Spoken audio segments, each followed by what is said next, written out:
Bom dia, então, e vamos pensar nessa manhã a respeito da velha boa nova, que a velha boa nova, o evangelho pregado pelos apóstolos, o evangelho que nunca precisou ser reformado, transformado, modificado, renovado, a mensagem que jamais necessitou de acréscimo ou de ser diminuído, porque é perfeita, expressa a perfeita vontade de Deus para a sua igreja em todas as eras que foi estabelecido por Deus para que ela estivesse sobre a face da terra. Como homens, nós precisamos todos os dias rever os nossos valores, os nossos conceitos, o porquê que nós fazemos isso e aquilo, porque como homens, como seres humanos, todos nós estamos num processo ou de crescimento, de edificação, reconhecendo a nossa imperfeição, ou num processo de queda, onde nós estamos caminhando na direção errada e sofrendo as consequências disso. A palavra de Deus, ela está fora de tudo isso. Ela expressa o caráter de Deus, ela expressa tudo aquilo que Deus é. Logo, ela é perfeita, ela é imutável, ela não varia de acordo com as culturas onde ela é inserida, ela não varia de acordo com as épocas e as modernidades. A palavra de Deus expressa o que Deus é. E nós vamos ver hoje de manhã que o verdadeiro evangelho coloca a santidade de Deus acima dos interesses humanos. E nós vamos ver isso através dessa palavra que nós descrevemos aqui. A santidade de Deus coloca, o verdadeiro evangelho coloca a santidade de Deus acima dos interesses humanos, do mundo da criatura. Vamos lá para Levítico, no capítulo 19. Vamos ler os versículos 1 e 2. Terceiro livro da Bíblia, Levítico, capítulo 19, versículos 1 e 2.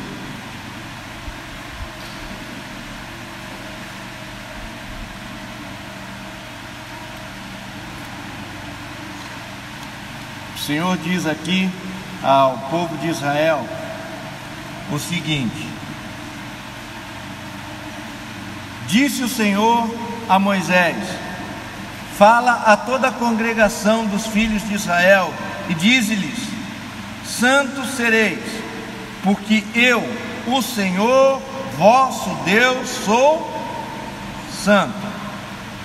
Santos sereis, porque eu, o Senhor vosso Deus, sou santo. E a partir desses versículos que nós lemos, ele começa então a mostrar para o povo como eles deveriam e como eles poderiam ser santos. E nisso nós temos que destacar o que é santidade para nós que somos homens e o que é santidade para Deus. Deus é santo na sua essência.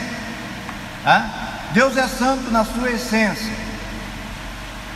Nós somos santos, nós somos bons à medida em que conhecemos o código moral, conhecemos as leis morais e espirituais que Deus estabeleceu através da sua palavra e andamos nelas. e cumprimos, subjulgando os nossos direitos, os nossos desejos ao que está escrito na palavra de Deus. Essa é a maneira de sermos santos, subjulgar os nossos desejos, subjulgar os nossos direitos à vontade de Deus. É isso que o Senhor Jesus Cristo disse quando falou: aquele que quer vir após mim, a si mesmo se negue. Negar-se a si mesmo é subjugar então os seus direitos e os seus desejos à soberania de Deus, à vontade de Deus. É assim que nós somos santos. E ele descreve aqui no capítulo 19 de Levítico, como o homem deveria e poderia fazer isso, Para que nós sejamos bem-sucedidos em qualquer coisa, nós temos que saber duas coisas só. Duas coisas: o que nós queremos e como conseguir. E o ensino, ele trabalha, o ensino efetivo, eficaz, ele trabalha sempre nessas duas esferas. Ele mostra o que você deve fazer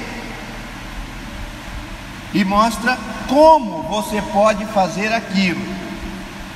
Um ensino que atinja o alvo, que seja efetivo, sempre trabalha nessas duas esferas. E é assim que Deus trabalha conosco. Ele mostra na sua palavra: sede santo, e logo ele nos mostra como ser santo, como viver uma vida de santidade. Agora, o que é santidade com relação a Deus? Deus não é santo porque obedece a um código. E se eu falar aqui que Deus não obedece à Bíblia, você vai falar: o quê? Deus não obedece à Bíblia? Você já parou para pensar nisso? Deus não é santo porque ele leu o que tem que fazer e está fazendo direitinho e cumprindo direitinho, como seria o nosso caso. Ele é santo na sua essência. E a Bíblia e a palavra de Deus que nós conhecemos, ela é santa porque expressa o que Deus é. Ela é santa porque é a expressão do caráter perfeito, glorioso e eterno do Deus vivo e verdadeiro. Então, a própria palavra foi forjada, ela foi estabelecida e moldada em santidade por um Deus que era, que é e que há de vir, aquele que é o eterno eu sou. Então é um nível de santidade que só Deus tem. Ele desafia, ele diz: quem foi que me ensinou? Quem foi que mostrou para mim o que eu devia fazer? Quem foi que me guiou enquanto eu estava fazendo os céus e a terra e as estrelas? Quem é que guiou a minha mão e me ensinou como eu tinha que fazer? Ninguém. E nisso ele expressa a sua santidade. E nisso ele fala para nós a respeito de um Deus que nunca precisou aprender nada, que nunca esqueceu de nada, que sempre soube, e é onisciente, onipresente, onipotente em si mesmo. Então, quando eu falo da santidade de Deus, eu estou falando desse Deus, esse Deus que é apresentado nas Escrituras como o Eterno, através de todos os séculos, que criou o tempo, sendo Ele mesmo Pai da eternidade, mas que está fora do conceito de tempo e eras e épocas. O tempo não rege a vida de Deus, ele não está coberto por nada. Aqui nós estamos dentro desse salão. Esse salão está contido em que cidade? Queimados faz parte de qual estado? Rio de Janeiro faz parte de que país? Brasil faz parte de qual continente? Sul-americana, América do Sul. América do Sul faz parte de que planeta? Planeta Terra. Planeta Terra faz parte de que galáxia? A Via Láctea. E dizem, existem várias galáxias espalhadas pelo universo. Essas galáxias fazem parte do universo. E Deus, ele contém tudo isso em si mesmo. Ele contém tudo isso nele mesmo, mas ele não tem um céu sobre a sua cabeça. Ele não olha e vê o horizonte. Tudo está contido nele, mas ele mesmo não está contido por nada. Ele não tem limites ao redor de si. É esse Deus que a palavra apresenta. É o único Deus a quem compete a nós servir e adorar. Esse Deus é o que os seres angelicais glorificam em todo o tempo. Santo, santo, santo. Esse Deus. Então nós temos que deixar de lado os nossos conceitos a respeito de Deus e da sua santidade e entender tudo isso à luz das Escrituras, para que tenhamos realmente noção do que devemos fazer, como devemos proceder diante do Deus vivo e verdadeiro. E se há uma coisa que o Evangelho testifica, é a respeito da santidade de Deus. Deus é santo. E eu estou gastando todo esse tempo explicando tudo isso porque na maioria das vezes nós deixamos de lado a palavra, e eu tenho o meu conceito a respeito do que eu acho que é santidade. E muitas vezes eu quero obrigar os irmãos a viver não na santidade de Deus, mas na minha santidade, no meu padrão, naquilo que eu acho que é santidade. Irmãos, se eu não conheço a palavra, se eu não conheço o Deus da palavra, eu não conheço o que é santidade. Eu posso conhecer o que é legalismo, eu posso conhecer o que é usos e costumes, eu posso conhecer um estilo de vida moldado pela cultura onde eu vivo, mas eu não conheço. Se eu não conheço profundamente as Escrituras, e se eu não vivo uma vida de intimidade em oração, buscando o conhecimento do Santo através do seu Espírito que Ele colocou em mim, eu não conheço o que é santidade. Não a santidade da Bíblia, a santidade que importa viver. Então, quando o Evangelho diz que como eu devo proceder a respeito desse Deus, ele afirma que a santidade de Deus está acima, inclusive daquilo que eu mais prezo, daquilo que eu mais busco, do meu anseio mais primitivo e mais intenso. A santidade de Deus está acima até da minha felicidade. E eu já falei tanto disso que eu fico com medo dos irmãos saírem do acampamento pensando: o irmão Mário não gosta de ser feliz. Ele não quer que ninguém seja feliz, não. Ele está falando, batendo na santidade, na felicidade. Eu não quero que os irmãos entendam isso errado,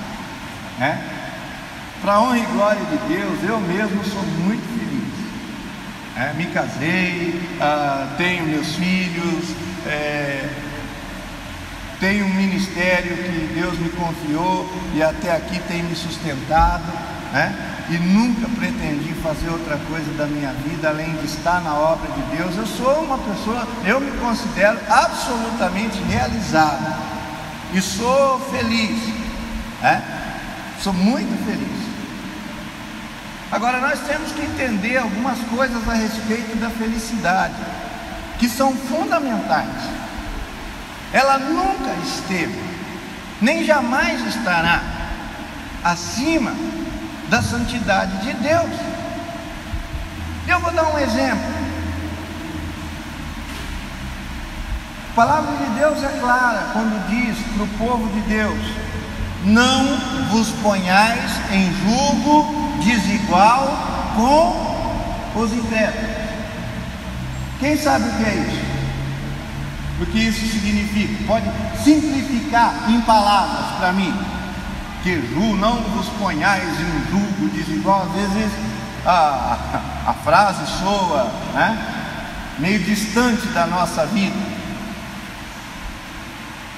De maneira prática, o que isso significa?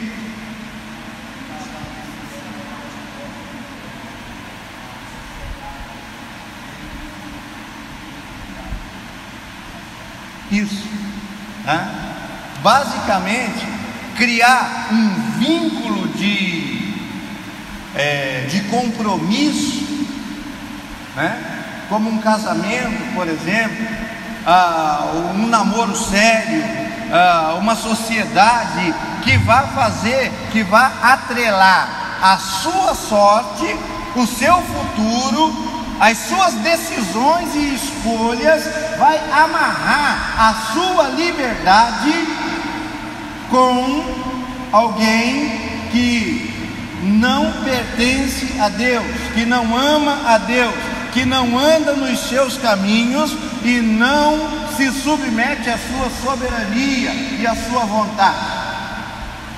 A palavra de Deus foi clara, ela exigiu isso do povo de Israel, ela exigiu isso da igreja.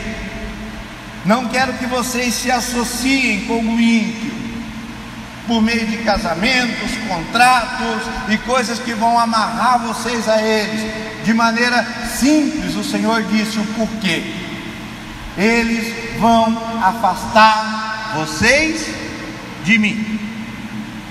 E santidade, no caso no caso dos homens, significa justamente isso: separação. Nós somos separados para Deus, separados no propósito eterno de Deus, de fazer de nós homens e mulheres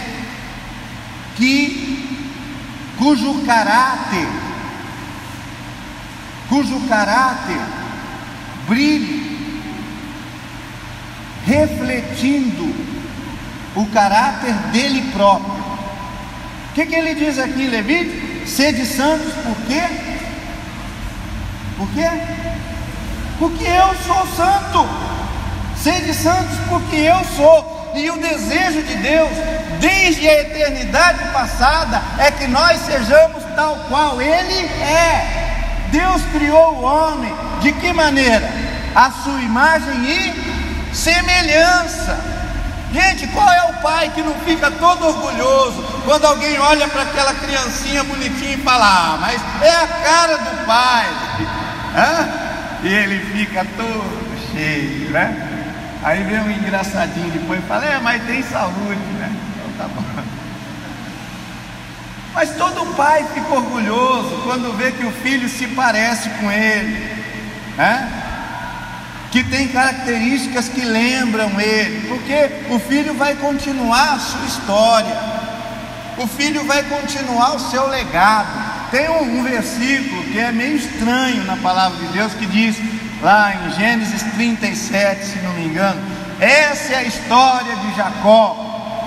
Tendo José 17 anos, apacentava os rebanhos do seu pai e trazia más notícias aos seus irmãos e tal. Não, mas peraí, essa é a história de Jacó.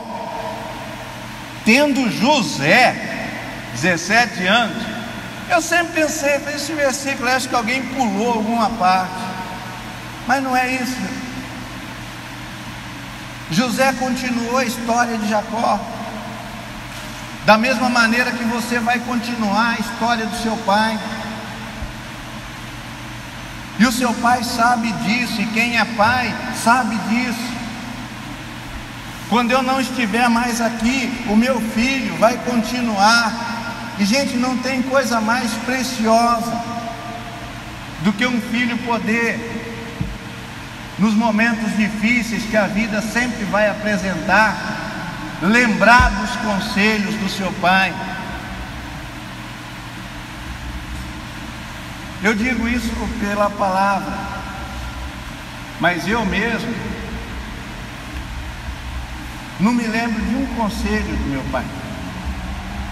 Enfim, me identifiquei bastante com o filme que foi passado aqui, porque quando criança, minha vida em casa e com meus pais, com meu pai, era muito difícil. Ele bebia, chegava bêbado, olhava para a cara da minha mãe, dava um soco nela, ela já caía, gritava, a gente saía tudo correndo para a rua, muitas vezes dormia na rua,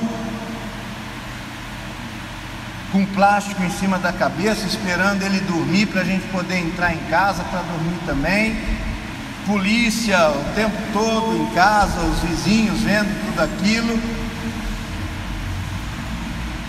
Então, quando você não consegue, mas graças a Deus o Senhor colocou muitos homens de Deus para me aconselhar ao longo da minha vida, e graças a eles e ao Deus que eu conheci com 8 anos de idade, eu estou aqui. A honra e glória de Deus. Mas é o legado mais importante. Um filho poder, numa situação difícil, dizer: olha,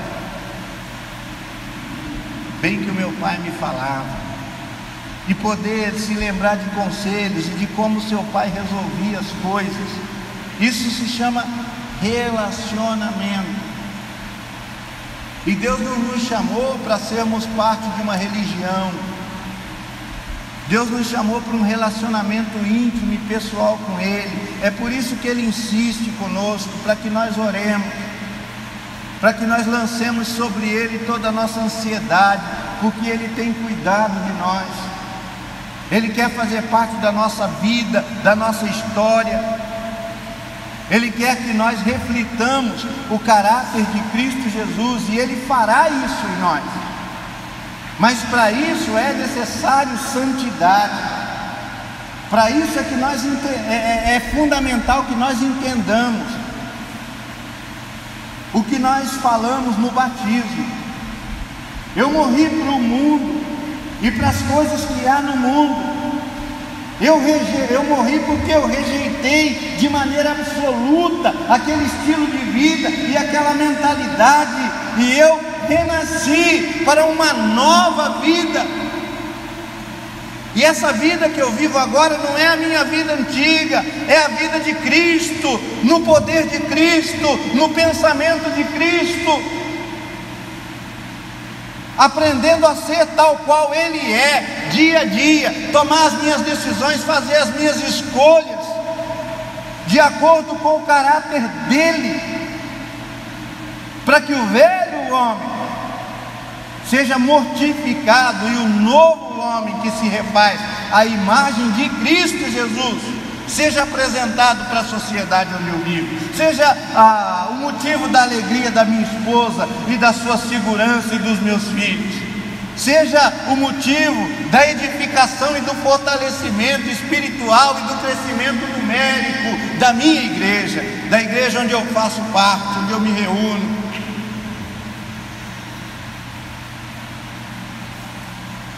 Quando a santidade de Deus reflete na santidade da minha vida, essas coisas acontecem. E como consequência disso, eu sou feliz. Eu sou feliz. E aí eu entendo o que o Senhor Jesus Cristo disse: quem quiser ganhar a sua vida, perdê-la. E a gente vê tantos jovens, sai para os bailes funk e vão lá e como é que é? Eu só quero ser feliz. E vão ser felizes. A minha irmã serviu ao Senhor durante muito tempo, foi fiel ao Senhor e ajudava na escola dominical, tinha ministério na igreja. Mas minha mãe tanto falou e insistiu que nós tínhamos que ser jovens normais e ir nos bailes e aproveitar a vida, que numa época onde nós tivemos que mudar de cidade para o meu pai poder trabalhar e nós fomos morar na roça, para que todo mundo pudesse trabalhar e juntar dinheiro mais rápido, não tinha ali casa de oração ou uma igreja que nós pudéssemos frequentar e aprender da palavra. E então, nessa ocasião, as minhas irmãs, as duas irmãs, começaram a frequentar as festas e os bailes, porque trabalhavam a semana inteira, trabalho duro. E aí minha mãe falou: não, vai, vocês têm que se divertir um pouco, vocês têm que... E elas iam, e quando nós voltamos para Bauru, elas já não voltaram mais para a comunhão dos irmãos. E uma delas conheceu um rapaz, parecia, pessoa muito boa, mas estava envolvido 100% com o tráfico de drogas. E não pouco tempo depois ela mesma estava envolvida com drogas também, e não podia mais deixar dele porque ele ameaçava ela e a família. E para poder se proteger dele, minha mãe comprou um revólver. E a minha irmã, uma vez, depois de ter apanhado dele, ficado 3 dias no hospital, pegou esse revólver, foi atrás do camarada, e lá no barraco que eles estavam lá, outras pessoas estavam juntos, tomaram o revólver dela e ele deu um tiro no pescoço dela, queima-roupa, e depois jogou o corpo da minha irmã a uns 10 quarteirões da casa onde nós morávamos. No outro dia os vizinhos vieram, eu fui, reconheci o corpo, e passamos por todo o processo de luto e tudo mais.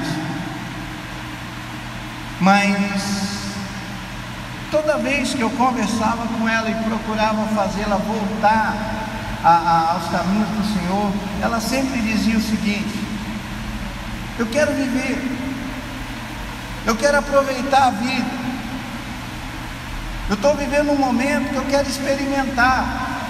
Eu sei que a palavra está certa, eu sei tudo, não precisa mais me falar. O dia que eu achar, o dia que eu quiser, eu volto. Na última conversa que nós tivemos, e foi uma semana disso acontecer, eu disse para ela: Márcia, se você realmente é uma crente no Senhor Jesus, você sabe que o Senhor pode tirar a sua vida, Ele pode levar você para si num ato até de misericórdia. Ela olhou para mim e falou: eu sei. mas para mim já é tarde demais. Para mim não tem mais volta. E eu creio que foi mesmo o Senhor quem a tomou para si, porque 4 dias depois dessa conversa, depois de eu ter orado por ela intensamente, o Senhor a levou. E é por isso, irmãos, por isso que eu insisto nessa coisa de não buscar a felicidade e o prazer acima de tudo, porque ainda não se manifestou o que nós havemos de ser. E nesse presente século, nesse breve tempo de vida que nós temos aqui, a única coisa que importa é servir ao Senhor com fidelidade, é buscar o Senhor de toda a nossa força, de toda a nossa alma, de todo o nosso entendimento, e suportar por breve tempo, até que Ele venha e enxugue dos olhos toda lágrima. Suportar esse presente século, entendendo que isso faz parte da proposta de Deus para nós. Há muita alegria em servir ao Senhor, mas a alegria não é a nossa busca desesperada. A felicidade, o bem-estar, o conforto, não é a grande busca do crente. O crente só é feliz, o crente só entende o que é realmente essa paz, essa plenitude de vida, quando ele renuncia à própria vida. E é por isso que o apóstolo Paulo diz: e se vivemos, para o Senhor vivemos, e se morremos, para o Senhor morremos, quer pois vivamos ou morramos, somos do Senhor. E Ele tem um projeto especial para nós, completamente separado de tudo desse mundo. Nem olhos viram, nem ouvidos ouviram, nem jamais penetrou em coração humano o que Deus tem preparado para aqueles que o amam e que o buscam de todo o seu coração, de toda a sua alma, de todo o seu entendimento. E quando nós renunciamos a tudo por causa de Cristo, como Maria fez, ela estava com o seu casamento pronto, a sua felicidade pronta, o seu noivo estava preparando a casinha onde eles iam morar, e ela estava na expectativa de ter a sua família, e a sua vida estava toda certinha, e de repente ela estava grávida pelo Espírito Santo de Deus. Hoje a gente olha e fala: mas que maravilha, bendita és tu entre as mulheres. Mas quem acreditou nessa história? Os vizinhos começaram a falar, o seu noivo queria romper com ela, os seus sonhos se desmoronaram, a sua expectativa de felicidade estava indo toda para o ralo. Mas ela se considerou bendita e se colocou à disposição para cumprir, custasse o que custasse, a vontade de Deus. O projeto de Deus era mais importante do que o seu projeto pessoal. Aquilo que Deus tinha para ela era mais importante do que todos os seus sonhos. E quando finalmente ela entendeu isso e abriu mão de tudo isso, foi que, ao perder a sua vida por amor do Senhor e da sua palavra, ela ganhou tudo o que ganhou, e teve o privilégio de ser a mãe do Messias. E isso sempre acontece. E quando eu digo em felicidade, e prazer, e alegria, e vida abundante, eu falo disso. Vale a pena deixar os nossos projetos, os nossos sonhos. O falso evangelho diz: não desista dos seus sonhos. Se você quer, mova o mundo, pula por cima de tudo, até conseguir o que você quer. Passa por cima da palavra, ignora os presbíteros, vai do jeito que você achar que deve fazer. Não deixa ninguém tirar da sua cabeça o sonho que você tem no seu coração. Cuidado. Há caminhos que ao homem parece direito, mas no fim dão em caminhos de morte. E há muita gente com a vida arrasada, justamente porque conseguiu aquilo que queria, justamente porque passou por cima de tudo, até que finalmente conseguiu o que queria. A santidade de Deus está acima da minha felicidade. A santidade de Deus está acima dos meus direitos. E para isso nós precisamos olhar lá no capítulo 9 de 1 Coríntios, onde o apóstolo Paulo fala o seguinte. Nós não vamos ler para economizarmos tempo, mas os irmãos podem conferir lá.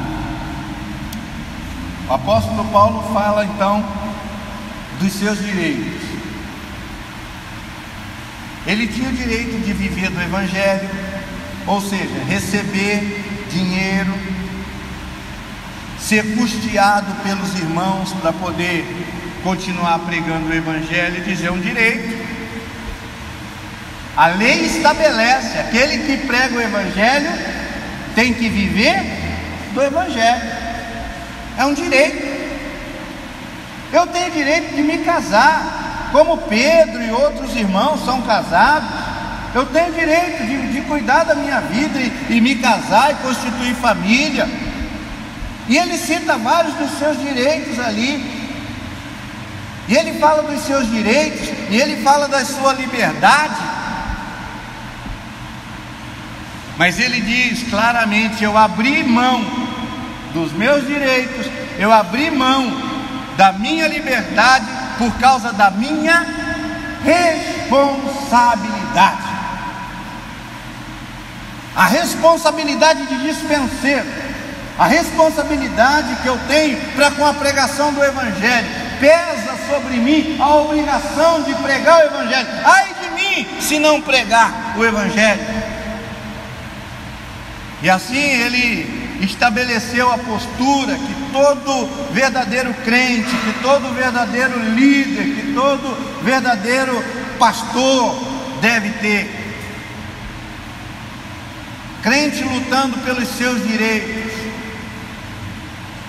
é o que mais temos.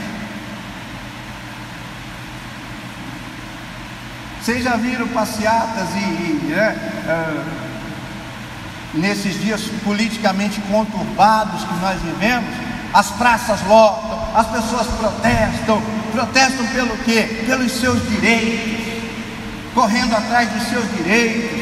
E muitas vezes, como crentes, isso faz todo sentido para nós também, lutar pelos nossos direitos. Ai de quem rouba um direito nosso. No entanto, o apóstolo Paulo diz: eu abri mão dos meus direitos.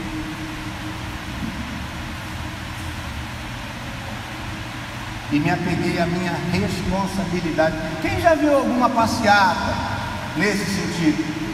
Queremos mais deveres, queremos mais deveres, queremos pagar mais impostos, queremos participar mais, trabalhar mais. Já viu? Ninguém, não tem. Nós corremos atrás do nosso direito, isso é natural, está em nós fazê-lo. Lutar para termos mais responsabilidades é outra história, pertence a outro mundo, pertence a um outro reino, ao reino de Cristo. pouco antes de dar a sua vida na cruz do Calvário por nós. Os discípulos, o Senhor Jesus teve que intermediar os discípulos porque eles estavam brigando entre si. Essa é a palavra que a Bíblia usa. Estavam discutindo entre si a respeito de qual seria o maior no reino dos céus. E até um deles correu, e dois deles conversou com a sua mãe, para sua mãe ir lá falar com o Senhor Jesus, para que um se assentasse à sua direita e o outro à sua esquerda. Gente, vocês acham que esse negócio de Odebrecht começou quando? Você acha que fomos nós que inventamos isso aqui? Por que eles foram pedir para a mãe deles falar com o Senhor Jesus? Quem era que financiava o ministério do Senhor Jesus enquanto ele caminhou sobre a face dessa terra? As mulheres. Elas financiaram, elas bancaram toda a campanha. Agora, eles estavam na iminência do reino. Eles achavam que o Senhor Jesus naqueles dias iria subverter o reino romano e finalmente liderar o povo de Israel para dominar e conquistar as nações do mundo. É agora. Nós financiamos, agora nós queremos o quê? Participar do reino. É assim na política do Brasil, mas é assim no coração do homem. E provavelmente a mãe desses discípulos foi uma daquelas mulheres que bancou, e agora foram cobrar. E poucas horas antes de dar sua vida pelos discípulos, olha o que o Senhor teve que passar. Se fosse eu ali, falar, vocês estão de brincadeira, né, gente? Eu estou a poucas horas de morrer na cruz e vocês me vêm com essa. Vocês não merecem. Quer saber? Fica para lá. Mas não. Ele tomou uma bacia d'água. Ele se ajoelhou e lavou os pés daqueles discípulos. E ele disse: vocês me chamam mestre e senhor e dizem bem porque eu sou.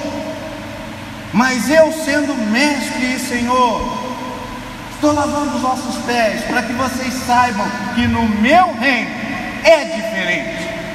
No mundo, os homens exercem autoridade uns sobre os outros. No meu reino é diferente. Aquele que quer ser o maior, seja esse o que sirva. E santidade implica nisso. Quantos irmãos eu tenho servido com o meu dinheiro, com a minha casa, com o meu carro, com o meu tempo, com tudo aquilo que eu tenho, tudo aquilo que eu sou. Quantas vidas têm sido abençoadas? Quantas pessoas vivem melhor hoje depois de ter me conhecido? Os meus vizinhos, os meus irmãos na igreja. Quantas vidas eu tenho servido? Porque o próprio Filho do Homem não veio para ser servido, mas para servir e dar a sua vida. E às vezes eu olho para a igreja e fico completamente insatisfeito com a igreja, porque eu não estou recebendo. Mas eu nunca paro para analisar a igreja nessa perspectiva. Talvez a igreja esteja sofrendo pelo que eu não estou dando.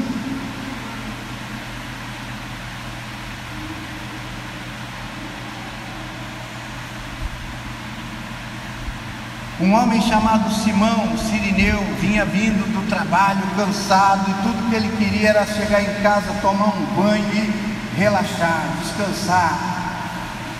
Ele era da África e ele era judeu e tinha vindo para ver a festa, participar daquele momento de festividade, adorar e voltar para casa, né? com um monte de histórias boas para contar, algumas selfies que ele tirou perto do templo, enfim, era tudo que ele queria. Ele não queria confusão, e por causa de uma lei injusta que foi estabelecida para mostrar a superioridade romana nas províncias onde eles haviam conquistado, aquele homem foi puxado, e por uma ordem de um soldado romano, ele tinha que pegar a cruz pesada do Senhor Jesus Cristo e carregar até no Gólgota. Era humilhante para ele, que era só um turista e não tinha nada para que se envolver com aquilo. Foi desgastante. Ele já estava cansado, provavelmente vindo do trabalho. Teve que pegar aquela cruz e caminhar do lado daquele galileu, aquele nazareno que eles estavam esfolando vivo e levando pelas ruas afora. Todos os seus direitos como cidadãos, foram anulados naquele momento.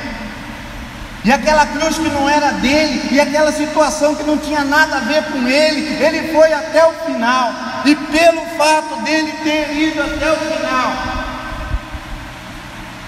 quando a igreja começou e o Espírito Santo de Deus encheu aqueles homens, e no dia de Pentecostes a igreja teve início, logo lá no início da igreja, Rufo e Alexandre, filhos desse homem, eram líderes na igreja. Você tem o direito de chegar em casa, cansado do serviço, tomar um banho, ligar a sua Netflix, esticar o pé para cima depois de jantar e descansar um pouco. Nenhum presbítero pode falar nada com você. Você tem o direito de ir para o shopping e comprar as bugigangas que você quiser. Uma vez que você já deu seus 10%, ninguém pode reclamar, o dinheiro é seu. Entre aspas. Você tem o direito. Nenhum presbítero, nenhuma igreja, nenhuma religião ou instituição pode tirar isso de você.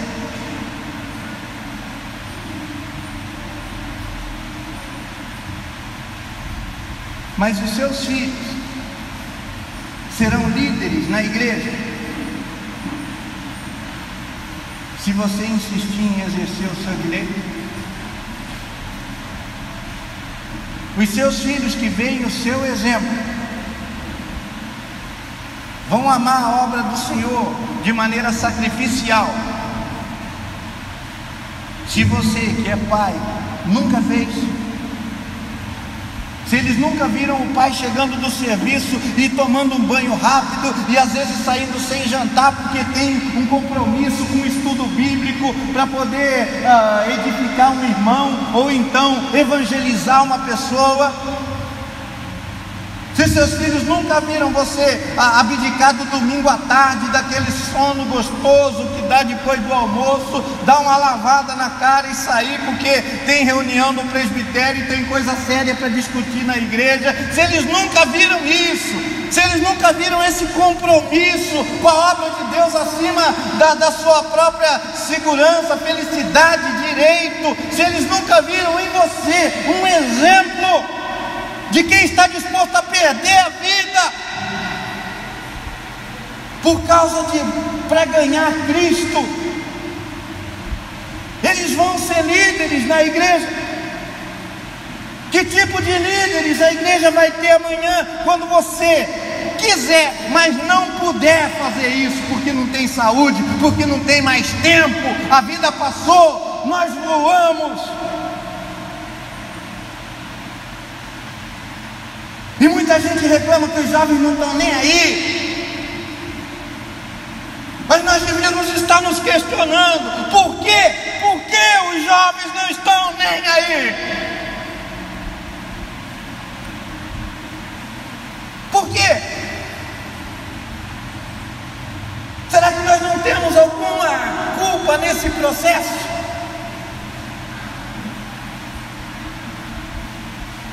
Será que todas as vezes que algum jovem chegou para tentar participar de alguma maneira, nós não empurramos ele para lá? Você não sabe o que você está fazendo. Esse é muito novo ainda, tem que comer muito arroz e feijão para chegar em mim. Você vai, fica para lá.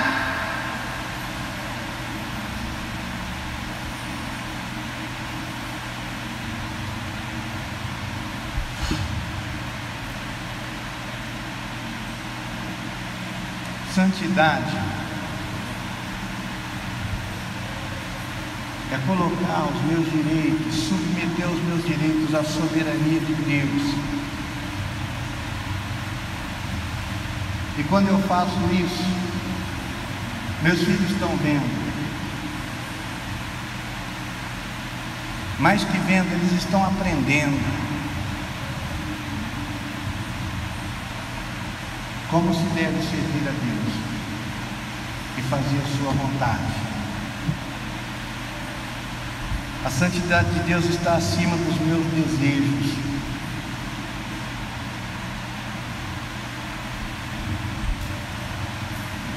Deus olhou para Caim, um jovem com um desejo queimando dentro do seu coração de ira, de raiva, porque o espertinho do seu irmão tinha apresentado algo no qual Deus se agradou e ele não. Ciúme, inveja,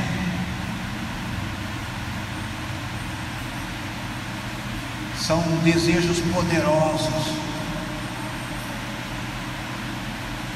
E enquanto aquele jovem queimava, e enquanto um monte de coisas passavam pela cabeça dele, coisas que ele nem entendia, essa coisa de pecado era muito nova,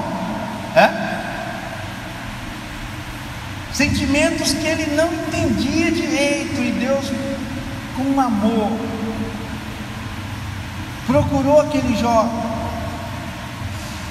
e falou com ele: olha, o seu desejo será contra ti, mas a ti cumpre dominar. Mas ele achou mais fácil se entregar aos desejos do que buscar recursos em Deus para suprimir os seus desejos e fazer a vontade de Deus. O apóstolo Tiago diz que é assim que nós morremos. Todos nós temos uma cobiça dentro de nós. Nós cobiçamos coisas. E essa cobiça que nós temos dá lugar ao pecado. E o pecado gera morte. Cada um de nós somos tentados, diz ele, pela nossa própria cobiça. Ninguém é tentado por um pedaço de lata amassado, jogado no chão. Mas quando você está passeando no shopping, você vê um manequim com um colar de brilhantes, aquilo te atrai, você até bate a cabeça, bate a cara no vidro. Não é assim? Um vestido caríssimo, um sapato lindo, e muitas vezes é muito mais bonito lá atrás da vitrine, com aquelas luzes em cima e todo aquele aparato, o manequim não tem barriga, o corpo perfeito, e você olha, nossa, vai ficar lindo em mim, eu preciso, eu quero, eu desejo.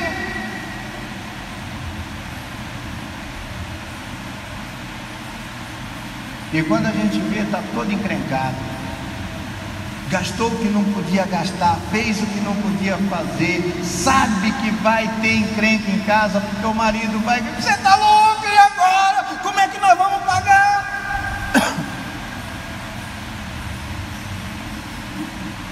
Nós somos atraídos pela cobiça que há em nós.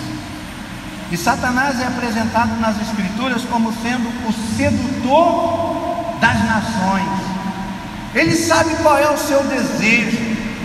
Se é um desejo por fama, se é um desejo por poder, se é um desejo por mulheres, um desejo sensual, se é uma ganância por dinheiro, por ter coisas bonitas, ele sabe qual é o seu desejo. E ele sempre se apresenta todo dia para negociar. Eu li um livro de um autor chamado Ravi Zacharias, e ele diz da diferença entre a sabedoria e a ciência e a magia, que estão se fundindo no nosso século 21. Ele diz que a sabedoria, a velha boa nova, a palavra de Deus, ela trabalha no sentido de conformar os nossos desejos à realidade. Eu desejo, eu quero, mas não tenho condições para isso, não é o momento, ou eu até posso comprar, mas não devo. Tem coisas mais importantes, mais urgentes. A sabedoria adequa os nossos desejos à realidade.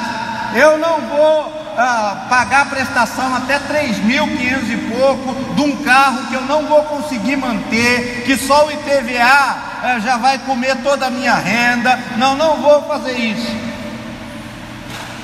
Isso é sabedoria.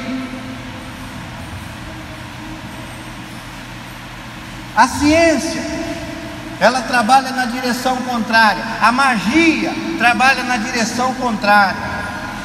Ela procura conformar a realidade aos nossos desejos.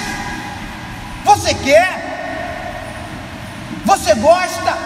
Não, vamos sentar. Parcela a perder de vista, amor. Vamos negociar. Dá para fazer. Nós damos um jeitinho para você ter o que você quer, do jeito que você quer, quando você quiser. Esse é o nosso mundo.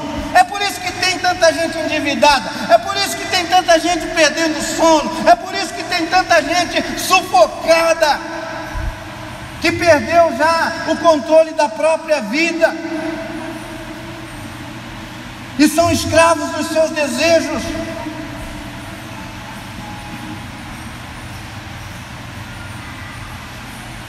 Porque não sabem o que é santidade, não buscam a sabedoria, não buscam conformar através da disciplina e da virtude os seus desejos à soberania de Deus. Porque como Caim, nós também achamos o caminho mais fácil. É muito mais fácil ceder aos desejos do que esmurrar o próprio corpo e reduzi-lo à escravidão para fazer a vontade de Deus.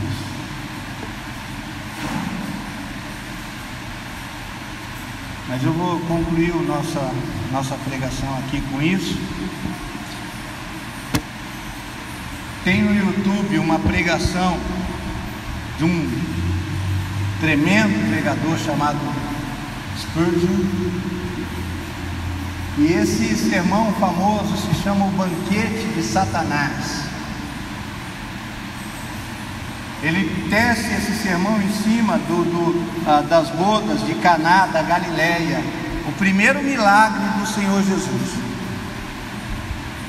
E quando os homens provaram aquela água que foi transformada em vinho, eles chegaram para o dono da festa lá e disseram: você inverteu as coisas. Primeiro, no mundo aí, primeiro as pessoas servem o vinho bom, e quando já está todo mundo bêbado e todo mundo alegre, eles servem um vinho inferior. Você guardou o melhor vinho até agora. E ele faz uma comparação entre a maneira como o mundo age e como o Senhor age conosco na sua santidade. O mundo oferece primeiro o melhor vinho. Primeiro você sorve o prazer de um caso extraconjugal. Primeiro você sorve a alegria da pornografia na internet, uma vez que seu pai e sua mãe nunca vão ter ciência para ver o que você está fuçando lá, porque eles não mexem com isso. E você vive aquele prazer com a sensação de que nunca vão ser pegos, de que nunca vai morrer por causa daquele pecado e que aquilo não vai ter consequências. Você começa e só para tirar o estresse do dia, que é chato no escritório, com as brincadeirinhas sem graça com a mocinha que trabalha do lado, mas você nunca pensa em machucar o coração da sua mulher, destruir o seu casamento. Não, é só a brincadeira, é a intimidade do serviço. Primeiro vem o bom vinho, a alegria e o prazer, o carnaval, e todo mundo pula, e todo mundo brinca. Mas depois vem o vinho pior, as consequências, as doenças sexualmente transmissíveis, a culpa, o abandono, as complicações financeiras. E você quer empurrar a taça para lá, mas você tem que beber esse vinho amargo, descendo com ela abaixo. E como foi nos dias das vacas magras, os dias de fartura e de prazer são esquecidos por conta do desespero de ter que sorver o vinho ruim. Mas ele fala: e vem o vinho do Senhor Jesus. Primeiro nós bebemos o vinho inferior. Nesse primeiro tempo nós somos escorraçados das portas quando vamos entregar um folheto ou quando vamos fazer um convite para que as pessoas venham para a igreja. Nós somos tidos como ignorantes. Aqueles crentes ignorantes. Nós somos humilhados por causa do nome de Cristo, perseguidos. Há irmãos nossos que estão morrendo em várias partes do mundo só pelo fato de serem crentes. Suas casas estão sendo queimadas, seus filhos estão sendo mortos na frente deles. Eles mesmos estão sendo vítimas de atrocidades terríveis, desprovidos de todo direito, por causa do nome de Cristo. Mas o apóstolo Paulo diz: tenho por certo que a angustiosa situação presente, esses sofrimentos presentes, não hão de se comparar com a glória por vir a ser revelada em nós. E quando Cristo, que é a nossa vida, se manifestar, então também nós seremos manifestados com Ele em glória. Aí vem o segundo vinho, e as delícias do segundo vinho são eternas, e Ele enxugará dos olhos toda lágrima,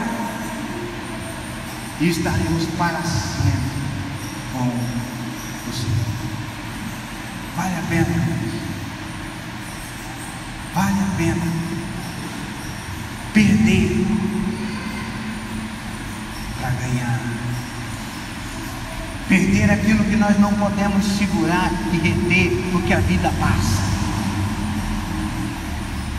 para ganhar algo que jamais poderá ser tirado de nós: nossa salvação e a vida eterna ao lado do nosso Senhor e Salvador Jesus Cristo.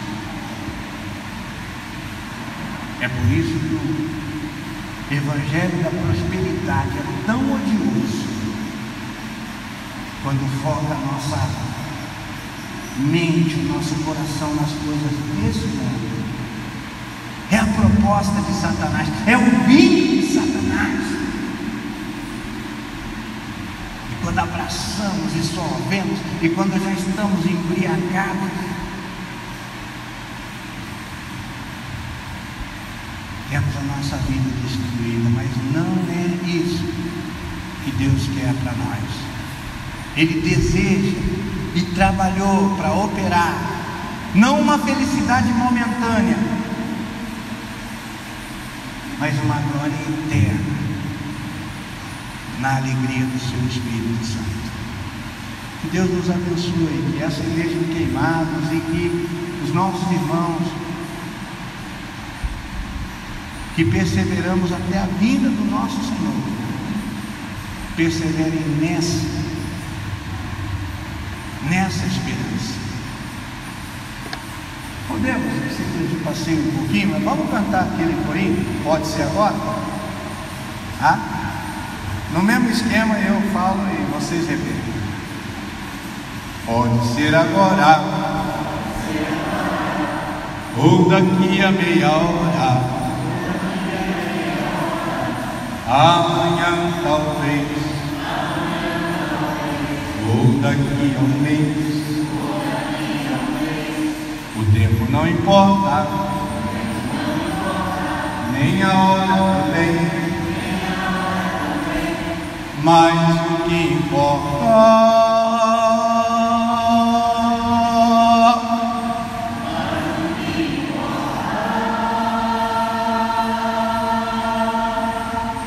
é que Jesus vem. Amém?